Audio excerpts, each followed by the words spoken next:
మిమ్మల్ని తెలంగాణ ప్రజలందరూ ముద్దుగా యూ టర్న్ ముఖ్యమంత్రి అని పిలుచుకుంటున్నట్టుగా తెలుస్తా ఉన్నది. ఎందుకంటే మీరు చెప్పిన ఏ ఒక్క మాట కూడా పాలించలేదు, పాటించలేదు. ప్రజా దర్బార్ పెడతామంటిరి, రోజు ప్రజల్ని కలుస్తా అంటిరి. కేసీఆర్ గడిలలో ఉన్నాడు, కలుస్తలేడు, మేము కలుస్తామంటిరి. ఒక్కరోజు కరెక్ట్గా 60 రోజులలో కేవలం ఒకే ఒక్క రోజు రేవంత్ రెడ్డి గారు ప్రజల్ని కలిసిండ్రు. ఆ తర్వాత నుండి ఇప్పటి వరకు ఆయన మళ్ళీ ఎప్పుడు కూడా మొహం చూసిందే లేదు. ఆ ప్రజాపాలన నిర్వీర్యం చేయడానికి, ప్రజా దర్బార్ నిర్వీర్యం చేయడానికి ఒక మంత్రిని ఒక రోజు కూర్చోబెట్టిండ్రు. ఆ తర్వాత నుంచి ఓన్లీ అధికారులను కూర్చోబెడుతున్నారు.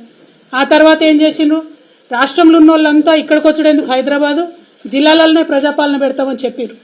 మేము చెప్పింది అదే కదా, ప్రజల వద్దకే పాలన పోవాలనే చిన్న జిల్లాలు చేస్తుంది, మండలాలు ఏర్పాటు చేస్తుంది, కొత్త కొత్త జీపీలను క్రియేట్ చేస్తుంది, తండాలను గ్రామ పంచాయతీలు చేస్తుంది.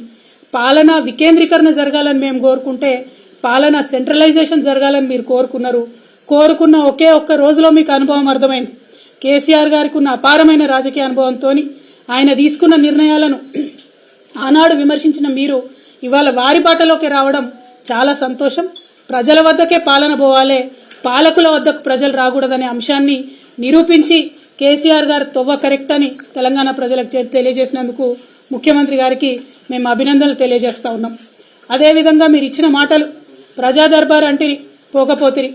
నాకు కాన్వాయ్ ఎందుకు, నాకు పెద్ద కాన్వాయ్ వద్దు, నేను సింపుల్గా పోతా, 15 కార్లు కాదు 9 కార్లే కావాలి, నేను పోతే ట్రాఫిక్ ఆపకండి అని ప్రగల్భాలు పలుకుతిరి. ఇవాళ హైదరాబాద్లో ప్రయాణం చేస్తున్నటువంటి ప్రజలందరికీ తెలుసు, ముఖ్యమంత్రి గారు కాన్వాయ్ పోతుందంటే ఎక్కడికక్కడ ట్రాఫిక్ ఆపుతా ఉన్నారు.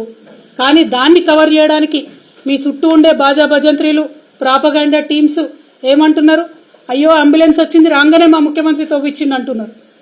ఇయ్యాలి కదా, మినిమం కట్టసి కదా, చెప్పిన మాట తప్పి ఉల్టా ప్రాపగండా చేసుకోవడం.